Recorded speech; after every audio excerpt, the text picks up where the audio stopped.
राम राम।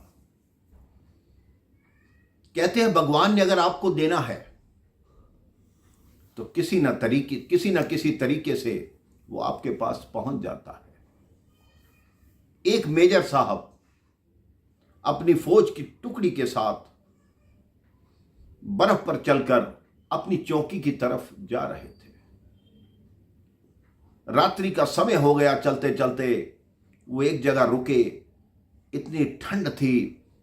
उनकी टुकड़ी ने कहा कि मेजर साहब, अगर एक कप चाय मिल जाए तो आनंद आ जाए।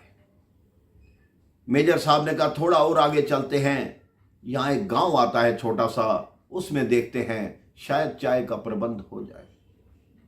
जब वो अगले गांव में पहुंचे तो वहां 6-8 मकान थे, सबके सब बंद थे, अंधकार था। एक दुकान थी जिस पे लिखा था चाय की दुकान, उस पे भी ताला पड़ा हुआ था। अब उन्होंने अपनी टुकड़ी को देखा, फिर उस ताले को देखा, कहा यह ताला तोड़ दो। उस दुकान का ताला तोड़ा, अंदर गए, चाय का सारा सामान रखा था, उन्होंने चाय बनाई, सारी टुकड़ी ने वहां चाय पी।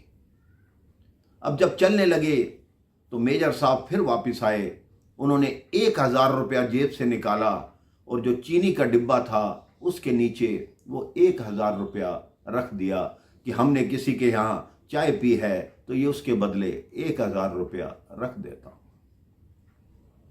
3 माह बाद जब उनकी टुकड़ी वापिस आ रही थी, वो चाय की दुकान फिर आई। अब दिन का समय था। उन्होंने देखा एक वृद्ध व्यक्ति चाय बना रहा है। उन्होंने फिर सबने वहां चाय पी।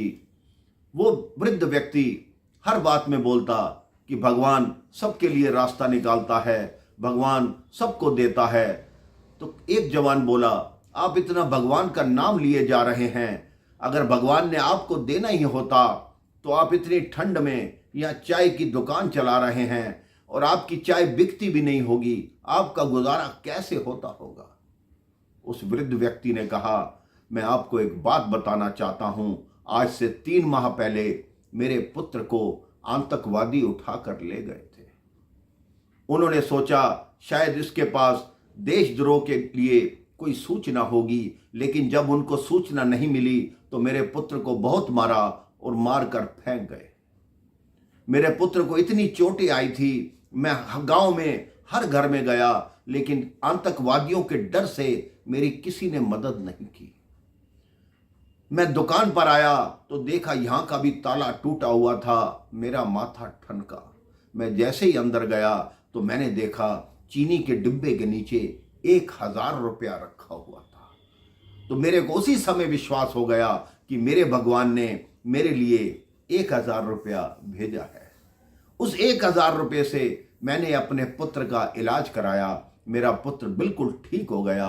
और आप कहते हो कि भगवान सहायता नहीं करते। मेजर साहब ने आंखों ही आंखों में अपनी टुकड़ी को इशारा कर दिया कि कोई कुछ नहीं बोलेगा। मेजर साहब ने उस वृद्ध व्यक्ति को गले से लगाया और अपनी टुकड़ी को लेकर आगे चले गए।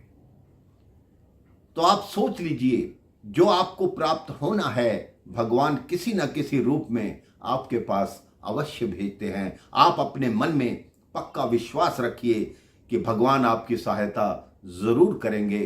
वो आपका हर पल ख्याल रखते हैं। आपके लिए भगवान हर पल चिंतित रहते हैं। राम राम। जय श्री राम।